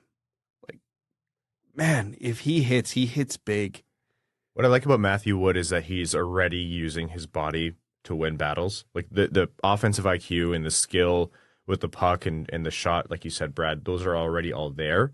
But if you see a guy that big who's not using his body to win battles and is a poor skater, then you're concerned. But I don't think his skating is good, but I think his leverage of his strength already is. And like you mentioned, Evan, like he was playing as a pretty young guy in the NCAA, which that's a hard league to play in. Like a lot of those people physically are grown men that you're competing against. So I really like the idea of taking Matthew Wood. And, we're talking about Benson as a potential Red Wings pick, Perreault as a potential Red Wings pick, Dvorsky, whoever else. I personally would have no problem with Matthew Wood at 9. And I think if Detroit gets him at 17 or even moves up to grab him after 9, I would love that. Yeah, everything in his game over the past year has improved exponentially, except for his skating. His skating is not great to watch. Definitely a lot of work to be done there. But how many kids who are 6'3" have to work on the skating? I'd say almost all of them. And if they don't, then they're probably inside the top 10 of a draft. So, if the Red Wings can funnel the puck to him off the power play, he's going to score a lot of goals at the NHL level. Yeah. I think he's had maybe one of the biggest growths as a player from start to season to now. All right, moving down the list here, Colby Barlow at 12. Production matters, and this guy just finds ways to get the puck in the net. Because, if we talk about the Dvorsky thing where, like, nothing about his game really pops, Barlow's got an above-average shot, but he kind of falls into this category. But he also has that, Tkachuk quality about him where, he's got a bit of a main streak to him. He can get to the dirty areas. He can get goals that way. So just having that blend of being able to score from distance and being able to score in tight is, very appreciated in the NHL these days. And skating's not great. He's got good hands, but they're nothing special. He's not an exceptionally gifted playmaker. His job is to get the puck in the net, and he does it very, very often. And, for whatever it's worth, you got to think he's getting close to NHL ready because he's, 17 years old and has probably already been divorced twice and has, I think at least 3 or 4 kids just looking at him. But yeah, he has that look to him. To me, he might have the second best shot in the draft behind Connor Bedard. He can shoot from anywhere around his body, so he can, shoot off his legs, out front of his body, take one-timers, quick releases, curl and drag. He's a big kid too, so I think, there is some of that sandpaper to his game. But that's about it. That's kind of where it ends for me. So if you're expecting a 200-foot player who plays all ends of the ice, this is not the guy. But if you like guys who can score goals like crazy, he is the guy. Oliver Moore, who's a very popular potential pick among a lot of fans, us included, although I do think his peers have really kind of brightened in my mind, where he doesn't exactly stand out as my absolute favorite among all the players available. But Oliver Moore, incredibly skilled skater, probably the best skater in the draft out of the USN TDP, and plays center. Who's Oliver Moore, and do you like him for the Red Wings? I love Oliver Moore for the Red Wings. Maybe my ideal pick at 9. As we talked about numerous times, 200-foot high compete centers. What every team wants. Oliver Moore is the best skater of them in this group. Oliver Moore is the best skater in this draft. Full stop. Oliver Moore might be the best skater in an NHL draft since Connor McDavid. In fact, in testing, in skating, in a lot of ways, I forget which stat it was, he outperformed McDavid in McDavid's draft year. This isn't just he's a good skater. This is he might be the best skater in the NHL one day. Like that level of skating. Obviously, he did not play on the USNTDB's top line because Will Smith was there, and Will Smith is absolutely nasty. So someone had to play second line center. It was him. He did not have Gabe Perreault and Ryan Leonard as his wingers, and yet he still had like 75 points, and I think it was 60 or 61 games, over 30 goals. We've used the Dylan Larkin comparison a lot with Oliver Moore because this is probably the most Dylan Larkin archetype in the draft since Dylan Larkin. Same position, playing behind a superstar center at the NTDP. Extremely gifted skater, very well-rounded, ultra-high compete. This is the Dylan Larkin profile to a T. The only difference is in the USN TDP, when Larkin was there, he was about a point per game playing in this role. Oliver Moore's 15 points ahead of that, playing with, not bad wingers, but not anybody special, and there was a bit of a rotating cast in there. I really feel like Oliver Moore's ceiling gets sold short because of the role he played on this team, and the only reason he played that role is because Will Smith is so damn good. He just was never going to take that spot, barring a miracle. If you talk about team philosophy in the 200-foot center, man, I got to tell you, we always made the joke for years and years and years and years. Can you win the Stanley Cup with Dylan Larkin as your number one center? And then you're like, yeah, maybe if you have Dylan Larkin as your number two center, and then the Red Wings drafted Marco Kasper, and we went, oh, maybe. Did we ever discuss the possibility of 3? Honestly, that's one of the selling points for Oliver Moore is even if you think his ceiling is, realistic ceiling is second line center, having 2 cracks at a player like between Kasper and Moore who could max out or be an everyday second line center, that's wonderful because then you have a real second line center if you're the Red Wings. Yeah, I mean, the defining feature of Oliver Moore is his skating. Like, he is not only north-south quick, he's east-west quick too, and that allows him to get to pucks in both offensive and defensive zones, and allows his teammates to be the recipients of his hard work. Now, that is an issue for me. Do people see him as, just a worker bee and everybody just benefits off of that? Or is he an actual producer at the next level? I would think so. Like, he's got great hands. He's got great vision, great hockey IQ. I can't see why he wouldn't, but just from the stuff that I've been reading, that sort of seems to be the discourse between the two camps. And again, the production he put up, it's worth repeating because, again, I think Moore's ceiling isn't advertised enough. He did all that, 75 points in 60 games, as the second line center with, average wingers and not really any first unit power play. Like, those were the circumstances where he put up these numbers. Like, and if we want to talk about relevance to the Red Wings, obviously I said we already talked about having a 1-2-3 punch down the middle would be ideal. Ultra high compete, high hockey IQ, skates like the wind. Know any GMs who like that prototype? I know a guy.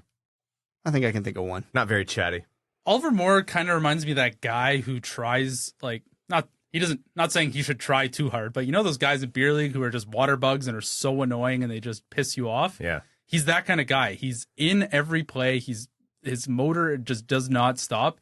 And that kind of stuff is annoying as hell to play against. And I can totally see why everyone would, everyone likes Oliver Moore. I know it's a cliche, and it's coming. I'm going to use it the same thing you're talking about from a teammate standpoint, and it's a phrase I always love that because then I don't have to skate as hard. Yeah, but it's almost the exact opposite effect, and I love using this phrase. He's the type of guy that drags his teammates into the fight. Yeah.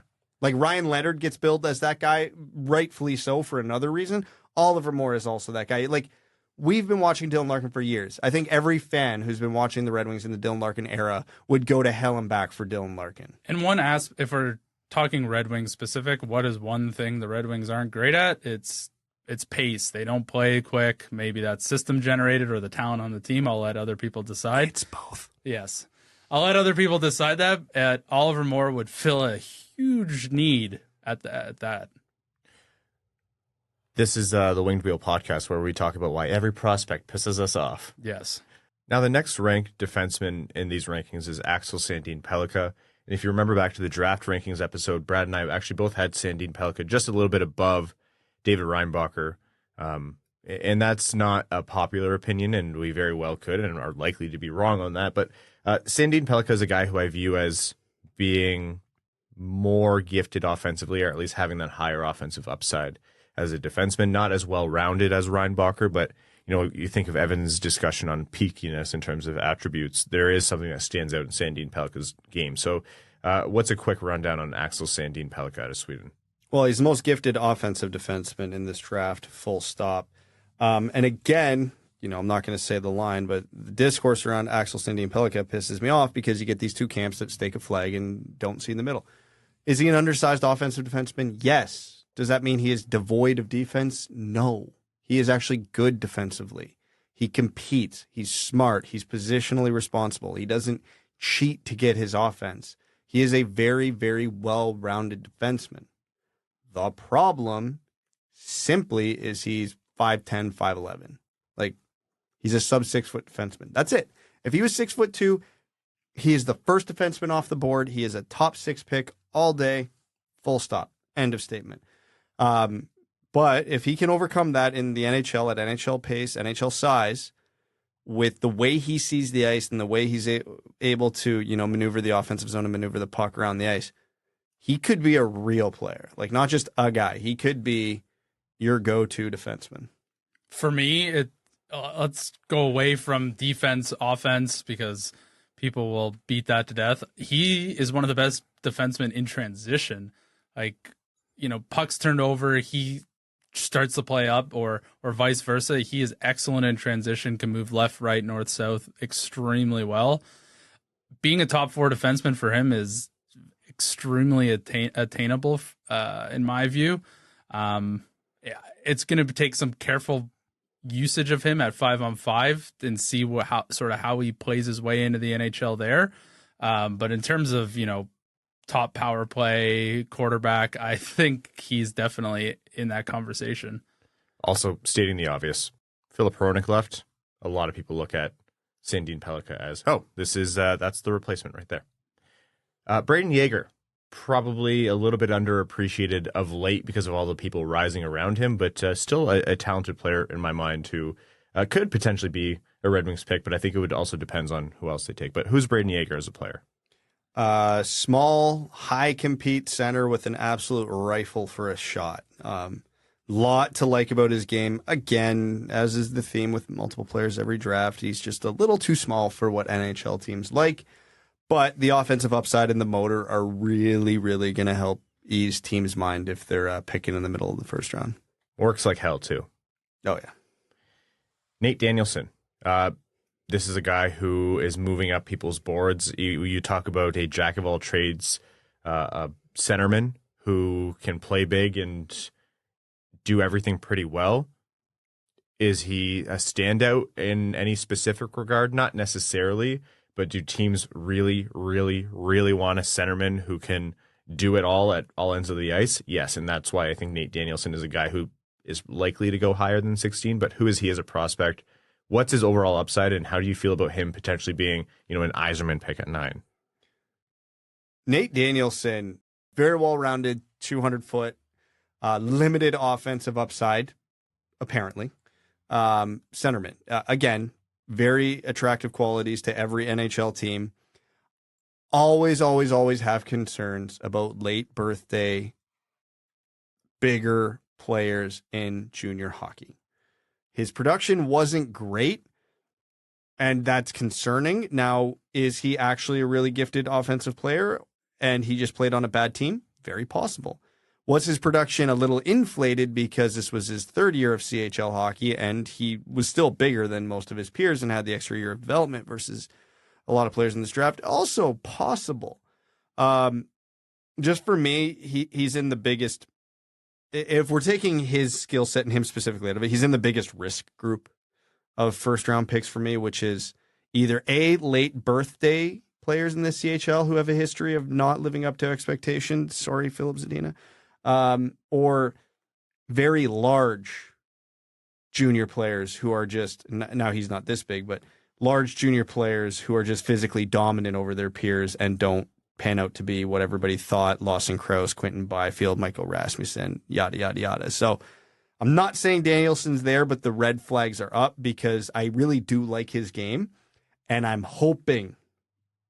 really, really, truly hoping that it is just a product of being on a bad team. Danielson's a pick that I can definitely justify at 9. Would it be the way that I think? No, but could I see the argument? Yeah, for the reasons you laid out.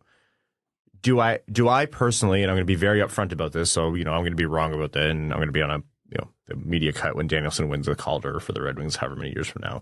Do I like the pick at 9 for Detroit? No. Would I like the pick at 17 for Detroit? Yes, quite a bit actually. Very much so. I'd prefer a higher upside player at 9, and Danielson is. I would really like him. I don't think he'll be available, but yeah.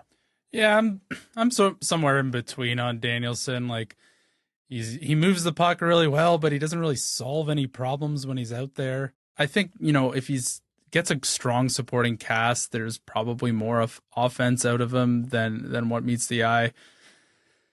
Yeah, not in a pick at 9, but 17, I wouldn't be upset.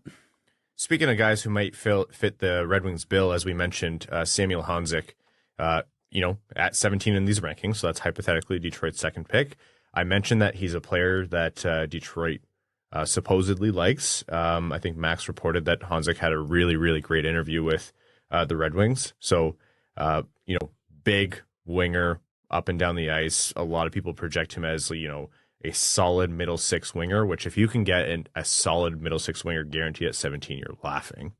But there are some folks who think his upside is higher and that he could go even higher. So he is in the mix for Detroit at 9th. So who's Sam Honzik and what's his upside? Remember what I was just talking about, late birthdays and large players playing against junior competition? Yeah.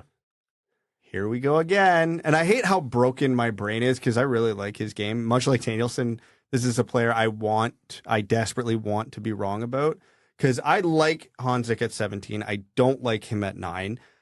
He's intriguing because, again, I can't remember if it was Max or Prashant brought up a point about, teams often, people talk about ceiling and they only ever tend to equate that to small forwards and defensemen, whereas a guy who possesses the tools that Honzik has, the ceiling is very high. But just okay production, at his age in the CHL, the size he is, the late birthday, it hasn't been scratched yet. I don't think we've seen what his ceiling could be, and we may never see what his ceiling could be, but he's very well-rounded, good skater, good hands, good, vision on the ice, can get the puck in the net. He's a very, very intriguing player, and I understand the appeal to him, and I definitely see the upside, but I also see those two really big red flags sitting there still. If you're a team who's confident in him past the red flags, and you think maybe some of his, if he hadn't had that injury and had been playing earlier than, what was it, February, March, where he came back? Danielson's the argument for Danielson to cancel out the red flags is he played an awful team. The argument for Honzik is he was barely healthy, but that in and of itself could be a red flag. But if you're confident in him, the tools that he has, if you think his upside is higher and that it's just been masked, then that could be a potential grand slam, right? Those are really, really unique tools to all put together. But I don't think I think you're a broken record when you talk all the time. It's terrible to listen to, but I think you're right about pointing out these things. You have to look at these red flags. Does it mean every big player with a late birthday is bad? No, God, no. Do not take it that way. But you do have to take into consideration. And I think if you're taking a Honzik at 9 you have to have a high degree of confidence that, you know, the ceiling is higher, and you're not so concerned about these potential red flags because he is, you know, one of the not rare exceptions, but exceptions to the rule of being the complete package this way. Well, on the upside, Ryan, the Red Wings have zero history of drafting large forwards from the WHL at 9th overall. No issues there. Never, ever. How do I even start this one? Okay, if we're talking about size of a player going into his draft year, it's like, okay, does he just physically dominate his opponents? And I would say Honzek does a little bit of that for sure, but he's got a lot of finesse to his game, which is impressive to watch. So I'm not as upset about that. Obviously, late birthday, you know, that rears its ugly head there. But he's got a lot of skill to his game for a big guy, and he's got a really good shot. I think there is more offense there, and I think he would be a strong pick at 17. I'm not anti-Honzek, but taking him at 9 would be an extremely huge reach, in my opinion, but exceptional value at 17. Because here's the thing with Honzek at 9, too, and this is going to take the opinion entirely out of our mouths and translate it all into the Red Wings. If Honzek played all year in Europe and the Red Wings took him at 9, I am very comfortable and very happy with that, because I don't think there's a scout on the face of the earth who's earned more trust than Hakan Andersson. The Red Wings don't have a great history in North America with their North American scouting in the last decade. Mm-hmm. Larkin was a hit. Mazur was a hit. You know, Rasmussen was a bust. Zadina was a bust. You know, et cetera, et cetera. And, you know, jury's still out on Kosa. So I can't have that confidence if they pick him. And that's not our opinion. That's not Honzek's fault. That's just history. And I don't like that. This is just a vibes thing right now with this, what I'm talking about at this moment. It's like, it's all hockey is vibes, baby. If the Red Wings pick a Euro at 9, I don't care who it is. I'm going to go, even if it's someone I don't like, I can sit there and go, okay, well, I have absolutely no reason to not trust Hakan. So I would be very comfortable with the pick, even if it's a guy I had rated like in the 30s. I think if Honzek could like develop his playmaking skills a little bit more, I would be a little bit more excited for him. But he plays a lot of power play time right now on a bad team, and that's how he generates a lot of offense. So I'm a little bit concerned. And that offense isn't like he's putting up 2 points per game. It's good, but it's not special for his age in that league. And again, the thing, I'm not going to sit here and just dump on Honzek the whole time, because I don't want people to think I don't like him. He's good, and I absolutely understand the intrigue here. A 6'4" guy who can skate with offense. Of course there's a recipe here for this guy to be an absolute grand slam. Of course it's there.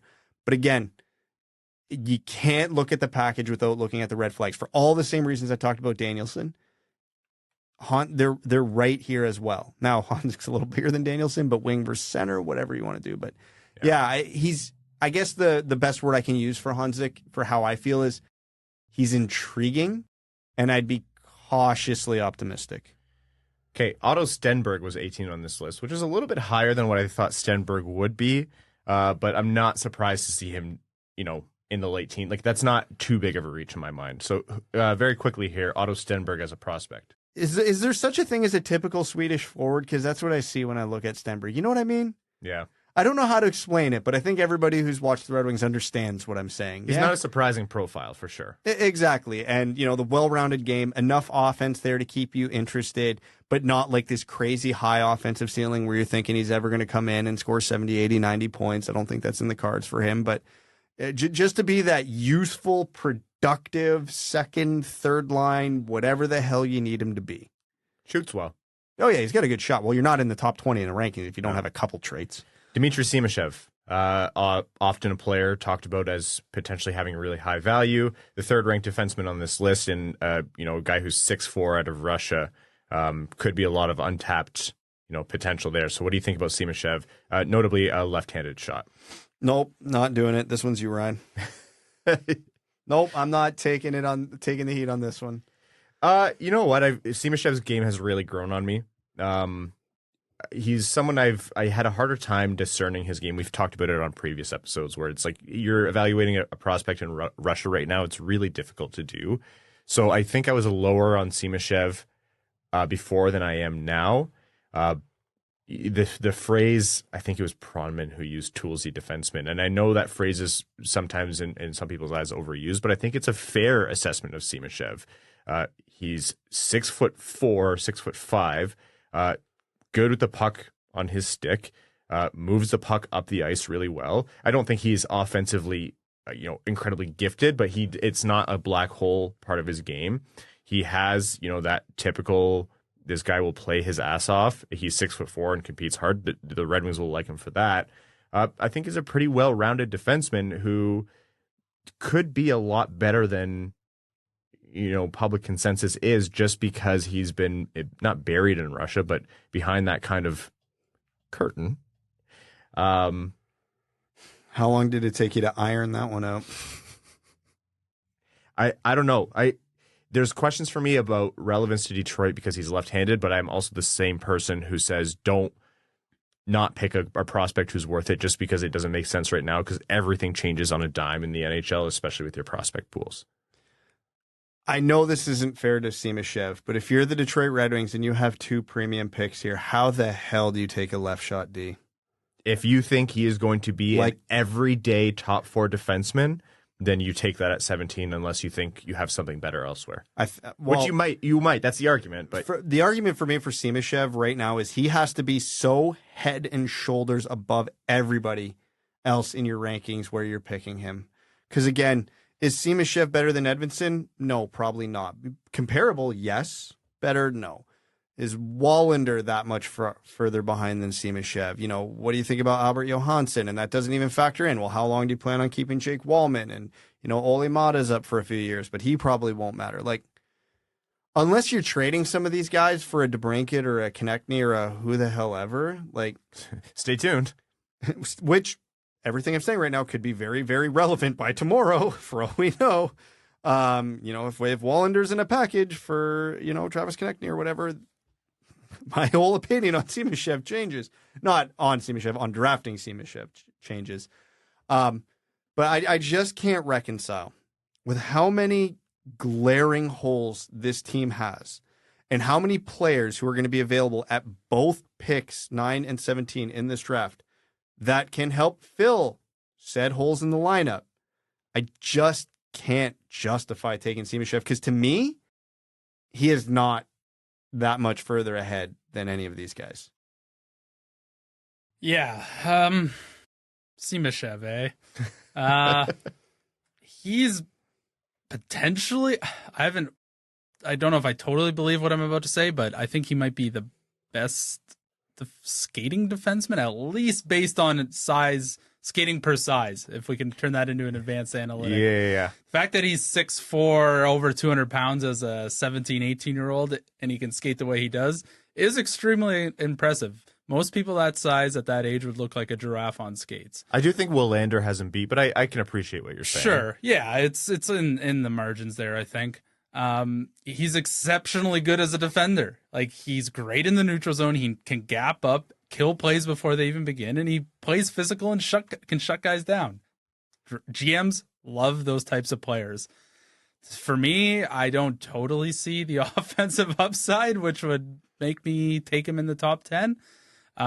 He did have a better rounding out of the end of his season in the MHL that, maybe that puts some confidence into that. Yeah, he's not the sexiest pick right now, but in the right development program, maybe there is offensive production at the next level for him. I don't know if I'm willing to take that risk. Clip that. Clip that right there. And last up on our list, Tom Willander out of Rogla. So the Red Wings will be very familiar. Talk about really, a good skating defenseman. I think Willander is going to be at the top of a lot of people's lists. And Detroit will have familiarity. Competes well, skates well, right-handed shot. If you're going to pick a defenseman who's going to have Red Wings pick all over them, Reinbacher excluded because I think they'd be happy to get him. Willander is it's like he was made in a lab for Detroit. You're not wrong, and so I don't need to add on that.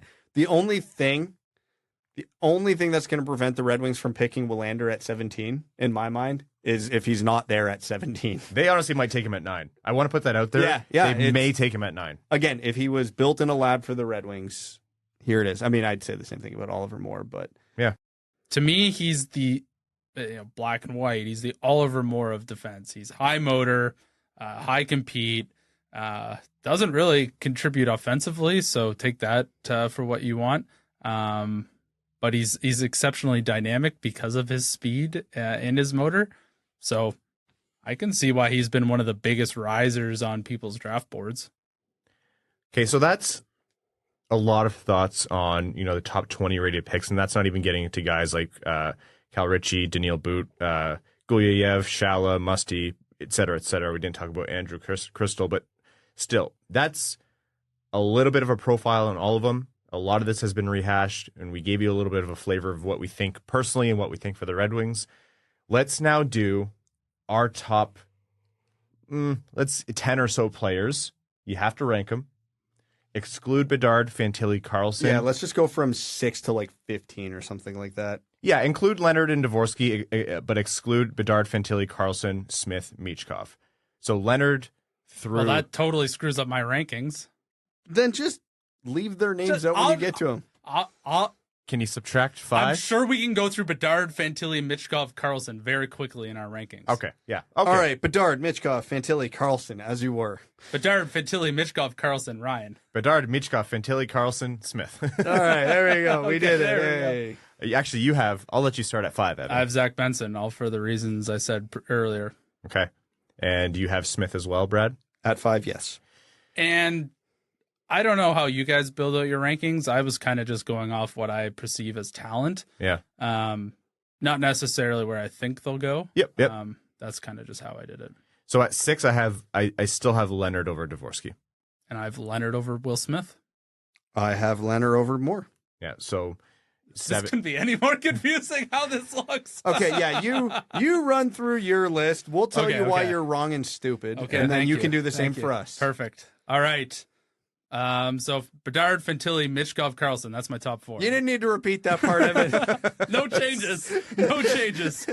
We are 90 minutes-ish into this episode, in case you guys can't tell. It's going off the rails. We made it this far. Cabin fever is strong. All right, we're doing top 10, you said? Damn it. Okay, Zach Benson at 5, Ryan Leonard 6, Will Smith 7, Dalibor Dvorsky 8, David Reinbacher 9, Gabe Perreault 10. Okay, give us at least 5 more. Oliver Moore 11, Matt Wood 12, Axel Sandin Pellikka 13, Colby Barlow 14, Nate Danielson 15, and I don't even know if I really like any of them. Okay. So could you tell me 16 and 17? Braden Yeager and Quentin Musty. Okay. How about 18 and 19? Callum Ritchie and Otto Stenberg. All right, Brad. How long do you think we can get him to go? I'm actually impressed. This is the most draft prepped Evan has ever been. I can keep going if you'd like. Yeah. Honzik, Brindley, Simashev, Willander. I can't pronounce the next name. Gulyayev? Nope. Grayson Sawchin. Okay. Yeah. Huge point producer. Didn't really play behind a stacked Seattle team. Could be a good steal. Boot and then Crystal. Brad. All right. 6, Ryan Leonard. 7, Oliver Moore. 8, Dalibor Dvorsky.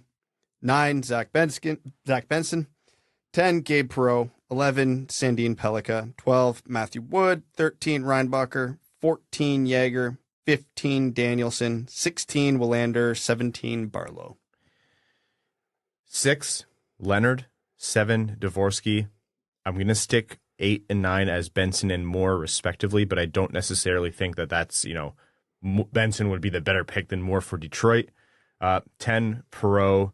11, Sandin Pellikka. 12, Reinbacher. I've moved Wood up since my earlier rankings to 13. Just had to copy me even more. Huh? Yeah. Danielson, 14. Barlow, Yeager, Willander, Honzik, Shala, Ritchie, Simashev. So really, your ideal pick for the Red Wings then, Evan, in terms of what's realistic, is Zach Benson.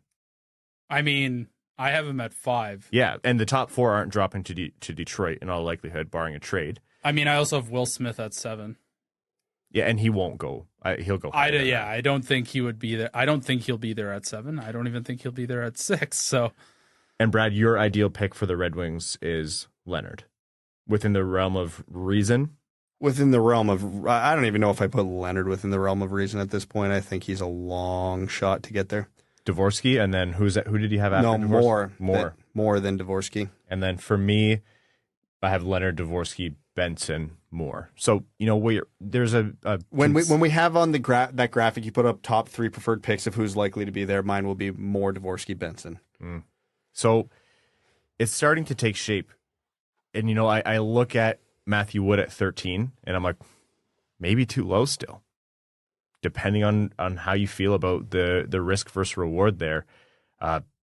This is, like we said at the top, wide open. So let us know what you guys think and who you have in your preferred picks. Leave it in the comments or DM Evan specifically. Did you take an offensive defenseman higher than a pure defensive or defensive defenseman, a well-rounded defenseman? You guys have corrupted me. Yeah, who the hell are you? I don't know, man. I don't know. I'm sick. I'm not the man I used to be. Guys, no, you're not. Guys, Ryan, it's okay. You haven't broken your faithful oath to defense me yet because Sandin Pellikka can defend. I know. It's just Reinbacher, like that's his whole thing, right? But yeah, no, I did have Sandin Pellikka 1 spot higher. Okay, to keep the conversation going, those are our summaries on the players, our personal rankings. Let's talk possibility of trade. And I'm talking every kind of trade. Trading up, trading the players for picks, trading, Detroit has picks 9, 17, 41, 42, and 43 in the first 2 rounds. They have 5 picks in the first 43.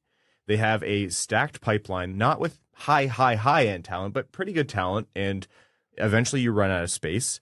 And they also have a pretty full roster right now. Do you not change players over because this roster is like a cup competitive one? No. You hope that this roster changes over a lot really soon because it means players are good. But they're not a completely empty team who can, axe everything like Philly or Anaheim or one of them. Steve Yzerman has said he wants to trade for players who can play now, not who are, 32 and are going to age out of their age curve really soon. Like he would prefer them to be a bit younger. So Leo Carlson. No, I would. Yeah, Leo Carl. But you can't. If you want to trade up in the draft, sure. But I think more specifically, what I'm referring to is like a Travis Konecny type, for example.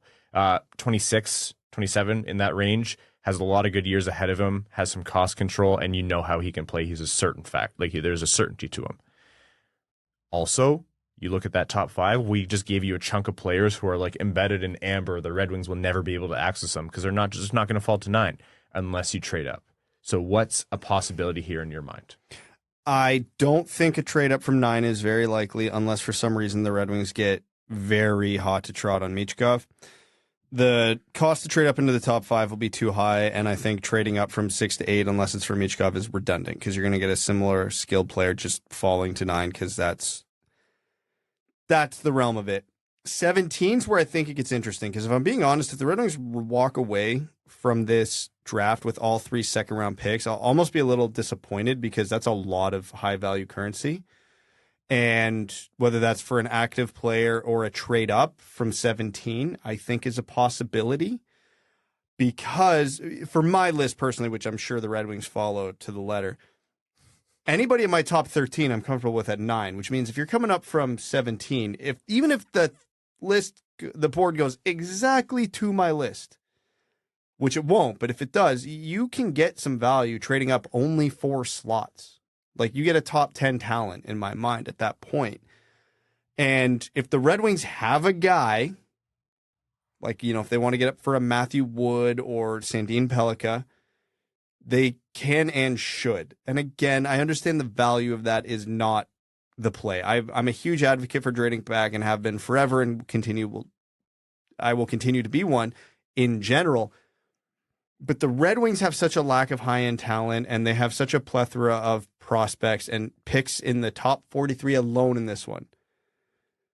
Quantity doesn't matter. They need quality, and if there's a guy they absolutely love at pick 11, 12, 13, they got to get up and get him. They have to. And again, we all love the Nate Danielsons of the world. That's not what I'm talking about here. Benson, Sandin Pellikka, Wood, Moore, guys with legitimate top-end upside, skills, traits that are just hard to find. They need more of those. They absolutely need more of those, and I think that's well within the range of possibility. Hell, if they think they're going to get those guys at 9 and 17 without making a trade, but then they can use those second rounders to get up to like pick 25 or something like that if a guy falls, hell yeah, let's do it. Get weird. They have so much currency right now, and there's so much talent floating around this draft and in the NHL. I feel like it's a waste not to use it. Even, and that being said, if they don't, they're walking away from this draft 5 really good players, but still, you know what I'm saying? Like the possibilities are out there for once. Mm-hmm. Jump on it. Yeah, for me, I think 9, like you guys said, probably too expensive to move up. 17 might be the spot where you become sort of the catching net for the guys who are falling. So really, I think the play there needs to be made as the top 10 is starting to be drafted, and you'll kind of know what to do from then. If there's guys falling, well, maybe staying at 17 is fine. If it's going exactly how you don't want it to go, then maybe you move up from 17 with some of those picks. For me, my preferred choice or plan of attack here would be to weaponize those 3 second-round picks, move up into the first with them, so get a 3rd first-round pick, and maybe you catch another faller. There's a lot of talent in the bottom half, the last 12 picks of this draft in the first round, where I think they could get another exceptional player. I think as Brad and Evan both have stated at different points, like the trades that are a potential, whether it's pick for pick or pick for player, you talk about DeBrincat or Konecny or whoever, it's going to depend on how the board shakes out. So like as Philly sees how the names come off the board, then they might say, okay, well, the guys we want are gone, so we'll pull the trigger on, this trade for Konecny in Detroit that includes pick 17 or whatever it might be. I would like to see a good player for the roster now come in using some combination of assets. It doesn't have to be 9. I actually would really, really, really prefer to keep 9. I think there's just too much talent there. And like Brad said, you can get someone with high-end talent that the system really lacks at 9. But 17 is open. The second-round picks are open. You might not like to hear this, but you can include current roster players to sweeten the deal. Like I'm not saying throw away Berggren or Soderblom, but teams are going to be very interested in those kinds of players if it's for a big-name NHL player today. What if some team wants the first, second-round pick in Soderblom to move into the mid-20s? Do you do it? Depends who falls. I'm just right now. Into the mid-20s? Into the mid-20s. Based on who I have in my list in the mid-20s, I'll say no. No, just because there's a little bit more certainty to Soderblom as a player, and he's so unique. If you're talking in a redraft, that's about where Soderblom goes. Late teen. I know it's a difference of like 6 or so picks, but if Matthew Wood's there at like 19 and you can get him, then I think you're starting to you're putting packages together for that. But mid-20s, I think you're right, Brad. I think there's just going to be guys. The tiers are going to blend in there. And I also agree on the second round picks. I have no problem with making all of them. I think that'd be fun as hell. And you can see what they can do with it. And you can walk away with like really three really fantastic prospects. I will say this as a word of warning. Do not put together your ideal scenario for what those 3 picks are. I promise you it will never go that way. The second round in terms of certainty is like as certain as the 7th round in my mind. Like it just everything opens up so much after pick 20, 25 in the NHL draft. But in general, there's a lot of opportunity to trade. I think the Red Wings could do really, really well by doing so. It's not a guarantee. There needs to be 2 players and Danny Briere doesn't seem like one who can have the wool pulled over his eyes very easily, so it's not like they can just steal Konecny. But I would like to see a DeBrincat on this team. I would like to see a Konecny on this team, or make some kind of move to make the Red Wings better now. And I want my cake and eat, and I want to have my cake and eat it too. And I want to keep pick 9. The high end talent is just too good there. So I have to imagine, Philly's going to be asking for 9. Ottawa's going to be asking for 9 for DeBrincat or Konecny. I think 17 is perfectly reasonable, and unless Detroit gets heavily outbid. You guys, I'm assuming both of you guys are comfortable with 17 moving in those trade packages. How would you feel about moving 9? No. for a NHL player right now. Like a DeBrincat or a Konecny. It's going to have to be a lot better than those guys. So I don't even think, like, if I'm on Ottawa's or Philly's side, I'm asking the same thing. For sure. And I don't even know that it's necessarily, like, out of range, but I think Detroit is better served hanging on to it. The potential for trade is really high, and you can go in a lot of directions. And, like, those second-round picks are really valuable. Like, those are really 41, 42, 43, like, really strong second-round picks. Detroit can make some noise on the acquiring NHL players front here. Also, we've mentioned in previous episodes, trade back, trade into different drafts, et cetera, et cetera. You can go a lot of ways.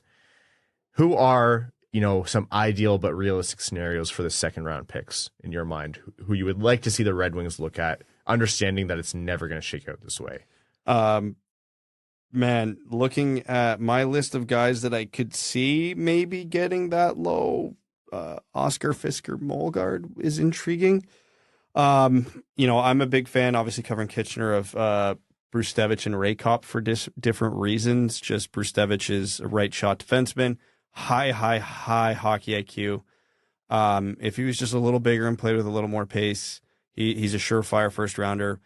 If you liked Anthony Mantha, you'll like Carson Raykop. He has that talent level, but like the game in, game out compete. But if the Red Wings think they can get some motivation with him, the talent is, top 20 all day, but it's not. I don't know. Like, I don't even hate the idea of taking Robble there if he falls into there, just to have a safe goalie. Yeah, fail safe if Kosa doesn't pan out, because he's going to be in that range. Man, if Molendyk falls or one of the offensive defensemen like Dragicevic and you want to take a swing, there's going to be a lot of guys there. I don't love the second round for forwards because I think they're going to be gone by the time the Red Wings pick rolls around. Like, I don't think Brindley will be there. I don't think Bradley Nadeau will be there. Otherwise, those would intrigue me.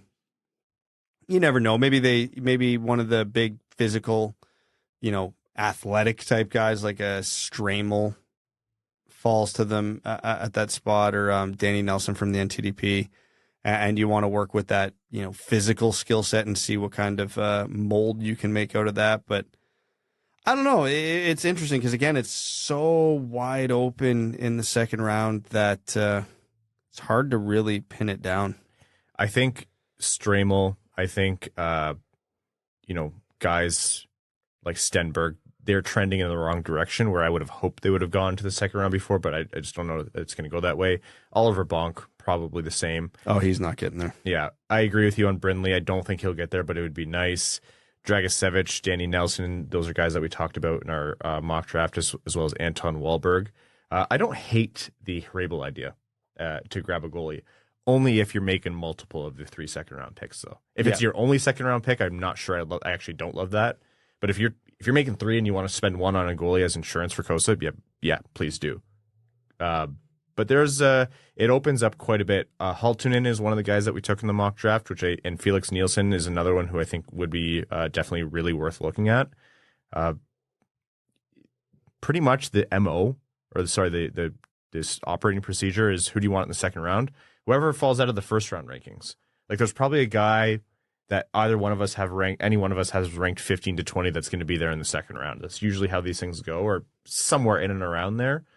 That's who I want the Red Wings to take. I remember having my 13th ranked prospect being available there for the Red Wings at like pick 45 or whatever it was, and then just watching him go on past the Red Wings as they say no thank you. Because that's what happens. And that has aged very poorly for the Red Wings, but I digress. So with 3 picks, it's going to almost undoubtedly be 2 guys that you've never heard of, and then someone where you're like, I thought they can get him in the third round, but that's how NHL. No, 200-foot player, limited ceiling, and a left shot defenseman. I feel it in my bones. Hey, if you go all upside at picks 9 and 17 and you want to take some safety picks in the second round, be my guest. Yeah, no, I can't wait till the safety picks in the first round, just because I'm going to like the players and hate the philosophy, because that's how, not that Yzerman has ever thought this way historically, but I don't think we're allowed to be happy. You're not, certainly not. No, so now we know how the draft's going to go. Yeah. So that is our probably too long, but all-encompassing, mostly a look at the first round coverage of the 2023 NHL Draft. What's next is on Wednesday night. We are going to be live streaming youtube.com/wingedwheelpodcast. Subscribe, hit the little bell. I don't know. I don't really do the YouTuber spiel very well. But we'll be going live with pre-draft coverage and then live first-round coverage of the NHL Draft. Obviously talking about every pick, including the Red Wings up to 2 or potential 2 picks. Could be more, could be less. We'll see what trades come through. This one's going to be wide open, as evidenced by how long this episode is. So we could talk actually probably for another hour here, but why don't we jump into overtime and take some more draft questions that way? Overtime is brought to you by our Patreon supporters, patreon.com/wingedwheelpodcast. If you want to support the show, you get access to the bonus episodes, the bonus overtime episodes, the Discord, and you're automatically entered into all of our giveaways, and you help support the continued growth and production of this show, our spin-off show, Expected by Whom, hosted by Sean Shapiro and Prashant Dyer, and our support of the Jamie Daniels Foundation. Coyote season tickets in anywhere but Tempe says, I'm currently packing for my trip to the draft in Nashville. It's my first, and I'm incredibly excited. I'm wondering if you guys have ever considered having a winged wheel draft takeover of an NHL draft. It's pretty clear you guys more than deserve a spot on Radio Row. That's the goal, is to get out there. I hope we're not too far away from that, so maybe in a future draft. We're working on that with the league, so if anyone's listening who works for the league, we'd love to be there. To my question, what's the name Yzerman can reasonably call at 9 that will make you throw your remote at the television? Oh, I've learned my lesson from the past. Just look in the camera and say the name. There will be no reaction. There will be stone face and go, If there's a name outside of who I had in the top 20, like, they take Quentin Musty. The Red Wings still have a really great prospect in Quentin Musty, but if they take him at 9, I'm going to say, what the Everybody I have in my top 13, I'm happy with. Everybody from my 14 to like 18, I'm upset, but I understand. Anybody later than that's going to be a I'll say it. Simashev. Simashev at 9, and you'd be pissed. And I was the one who said he's huge. I like how he skates. Maybe there's offensive potential, but listen, at 9, can't take it. Yeah, you can't take a left shot either. You can't. I can't hear an argument where I also had him at 19. Where someone like Dvorsky, I'll just say defenseman, Ryan Bacher and Sandin Pellikka. Yeah, I just can't totally see the argument. Detroit Day Ed Ray Ingsway says, I'm just thinking of the immense amount of information and time pressure that must exist for team executives on the floor, keeping track of who's been picked, the team draft board, the timer, fielding calls from teams looking to make a deal or just kicking tires, and who knows what else. What do you guys think is the most underrated trait for a GM to have on the draft floor? What separates a good GM from a bad GM at the draft? Patience. I was going to say composure. Yeah. Patience. Don't overreact. Have your plan. Go into the day with your plan. Don't deviate from the plan. Have game planned for 1,000 different possibilities.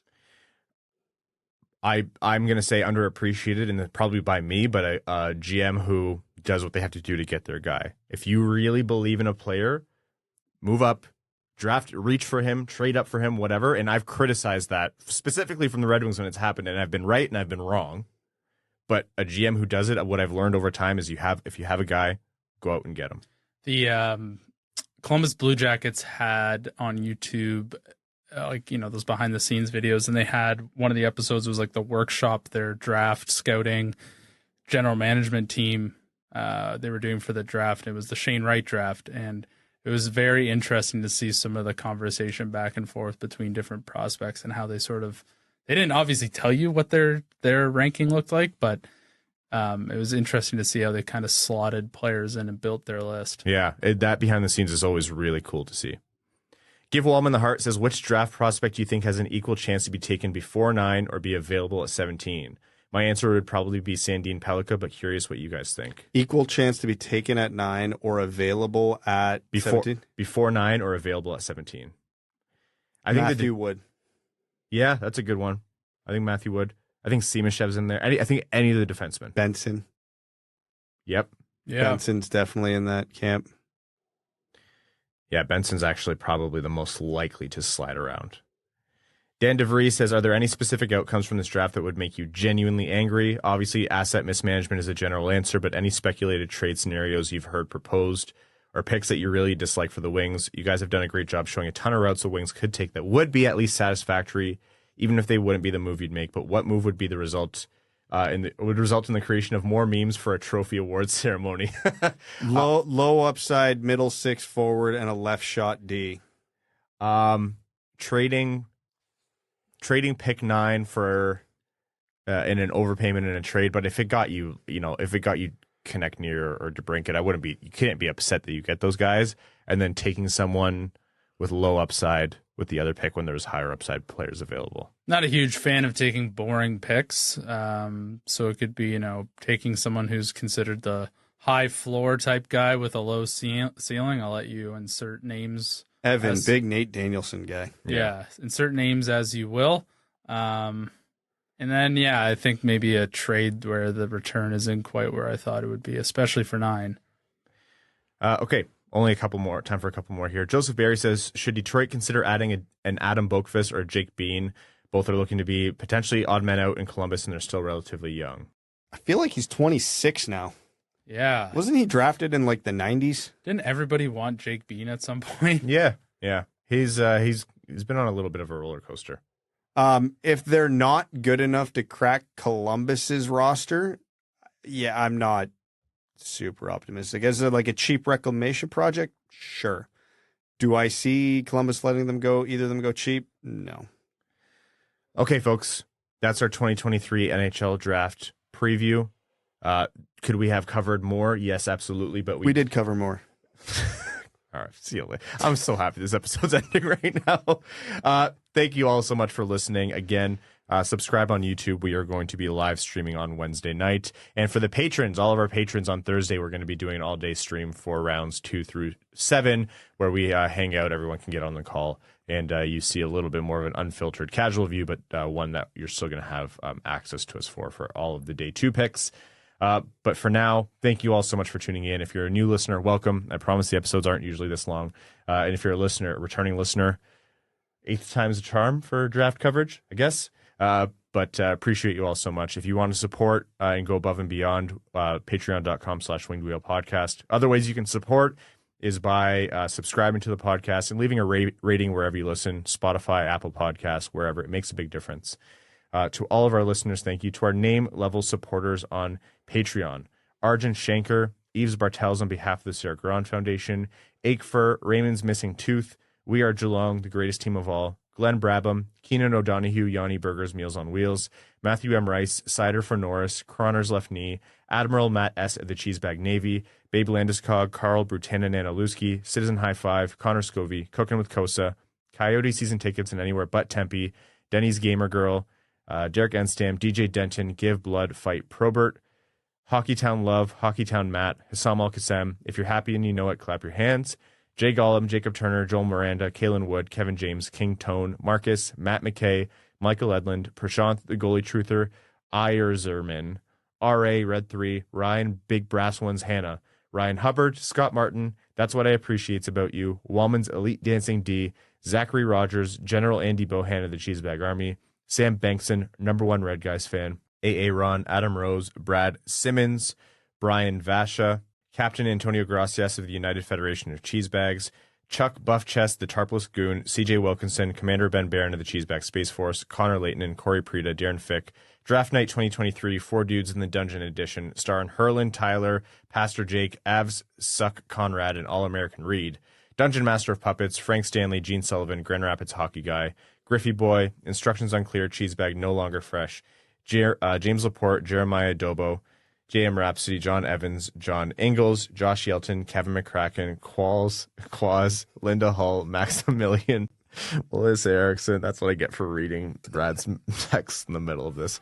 Norris Cider, Ophelia, Pavel Duck Soup, Ryan Hanna's Big Brass Ones, Steven Tatar Sauce, The Hodag, and The Hat 123. Oh, also your second favorite patron. Thank you all so much. It's draft time.